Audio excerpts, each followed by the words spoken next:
Bonjour, je suis Hakim Na'lam et je vous propose ma chronique du samedi 17 février 2024. Elle s'intitule Les colères de l'oncle Joe.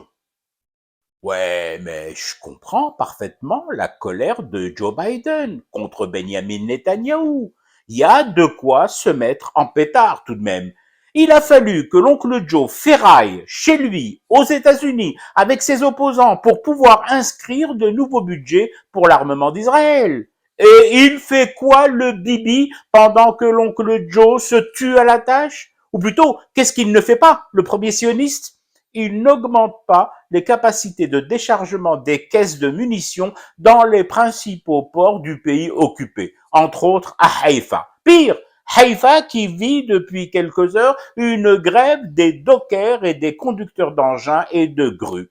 Mais enfin, aurait gueulé Joe, ça sert à quoi un premier ministre qui ne peut même pas mater une grève des docks? Bonne question, Joe. D'autant plus qu'aux États-Unis, la gronde monte.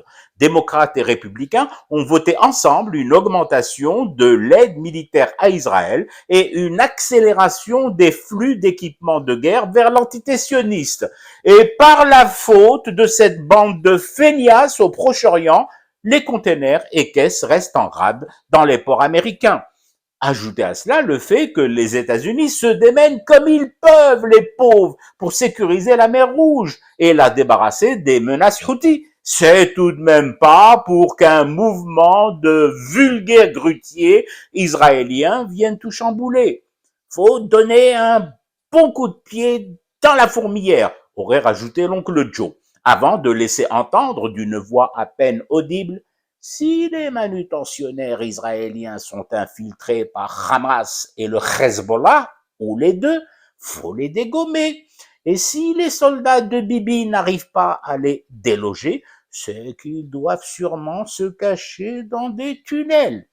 Après cette tirade, on ne sait pas très bien ce qu'aurait balancé l'oncle Joe. C'était l'heure des médocs et des exercices bicotidiens de renforcement cognitif. Mais non, non, je ne fais pas mon savant avec ces mots, renforcement cognitif. C'est juste pour désigner le moment sacré dans la journée où une infirmière de la CIA place des cubes multicolores sur la table basse de l'oncle Joe et lui demande de désigner de son doigt tremblotant sur quel cube les drones et les bombardiers de la Navy doivent larguer leurs bombinettes. La routine, quoi. Une routine qui ne doit cependant pas nous éloigner du sujet du jour. Il y a trop d'armes en souffrance actuellement aux USA. Et pas que les fusils utilisés dans les tueries de masse, comme celle qui a endeuillé Kansas City ces dernières heures. Non, les quais des ports américains regorgent de munitions, de missiles et de canons en attente de convoyages urgents vers Israël.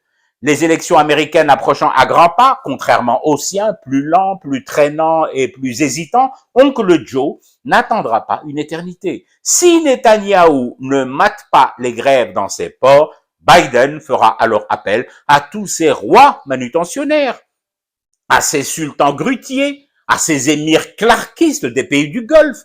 Avec une main-d'œuvre pareille, ça ne devrait pas traîner de la babouche. À peine le temps de fumer du thé pour rester éveillé à ce cauchemar de l'abondance qui continue. C'était Hakim La'alam, je vous retrouve demain pour une autre chronique et une autre façon de dire son amour à l'Algérie.